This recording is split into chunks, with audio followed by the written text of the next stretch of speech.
I once sat through a 5-hour-long meeting. We talked in circles, made no decisions. And when it ended, someone said, "Well, I guess we'll pick it up next time." And I thought, next time, what was this then? That was the moment I realized something very important. Maybe the problem wasn't just the meeting, maybe it was how I showed up.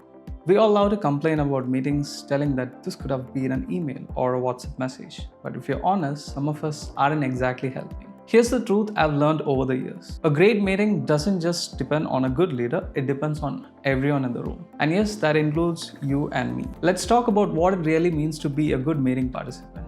Not a passenger, not a placeholder, but an actual contributor. Step 1, prepare before you show up. If you're invited to a meeting and there's an agenda, don't just skim it on the way. Take some time to go through it and ask yourself, what do I need to say here?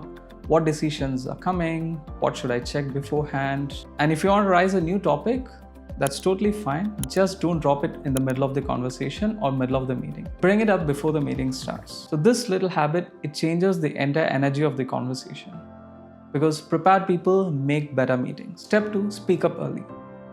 Don't have an agenda or you cannot access the file, please do ask them.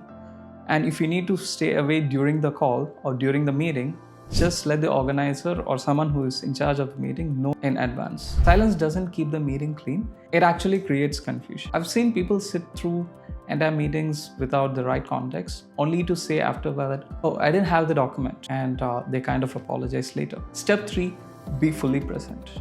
Now, this is where most of us slip. How many times have you joined a virtual meeting, muted yourself, turned off your camera and disappeared? Or where someone leaves their mic on, answers a phone call, and we all get to hear the conversation. Yeah, I've witnessed that happen multiple times. Look, distractions happens, but being present is a choice. And if something urgent comes up, turn your camera off, handle it, then come back. That's being respectful and professional. But drifting in and out, nodding randomly, that's not participation, that's just noise. Step 4, know your tech. Zoom, Teams, Meet, they're part of our daily work now. So being able to mute, unmute, share a screen, that's not a tech skill, it's basic now. And I'm sure that we have all had the "you're on mute" moment. There's nothing wrong in it, but I've also seen people join from their car, mic wide open, GPS shouting directions, while they're just trying to talk some strategy. So if you want to be taken seriously in a meeting, it starts with being technically ready every time. Step 5, take notes.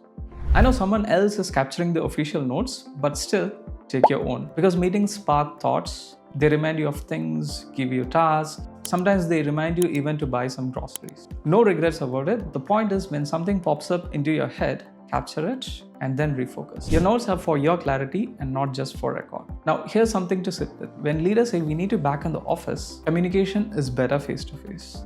I sometimes wonder, is it really about proximity or is it about the fact that our virtual meetings just aren't helping? And maybe that's not only because of poor facilitation, maybe it's because we the participants aren't showing up the way we should. Most of the times we are not prepared, we are distracted and we are passive. But when it comes to meetings, they're not going anywhere. So the real question is, how do we show up differently? Because in the end, meetings don't waste your time, the way you show up does. If this gave you something to think about, share it with someone on your team or talk about it at your next meeting.